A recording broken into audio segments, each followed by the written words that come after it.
Number 3 જેની રકમ આપેલી છે કે એક એવા સમઘનની બાજુનું માપ શોધો કે જેનું પૃષ્ઠફળ 600 સેન્ટીમીટર સ્ક્વેર થાય.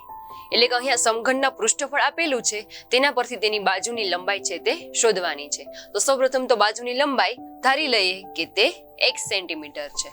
અહીંયા લખીએ, ધારો કે સમઘનની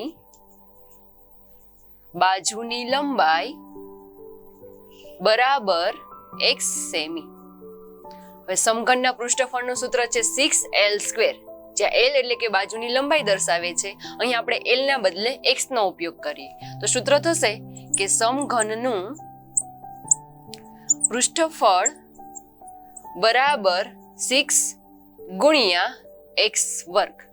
6l² હતો, એના બદલે x ની બદલે l ની બદલે મેં x લખેલો છે, તો અહીંયા થશે 6x².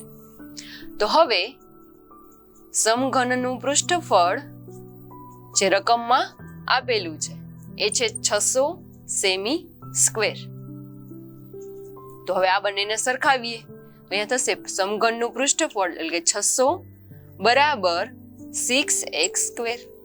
અહીંયા આપણે x ની કિંમત શોધવી છે તો x સાથે 6 ગુણાકારના સંબંધમાં છે, જો સામે જશે તો ભાગાકારમાં આવી જશે.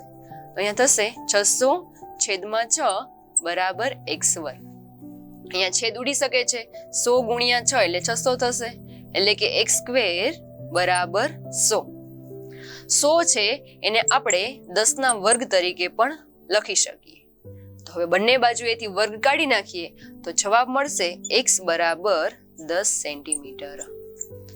તો હવે આપણે દાખલાની શરૂઆતમાં ધારેલું હતું x છે એ સમઘનની લંબાઈ છે, તો અહીંયા લખીએ કે તેથી આપેલા સમઘનની લંબાઈ 10 સેમી થાય.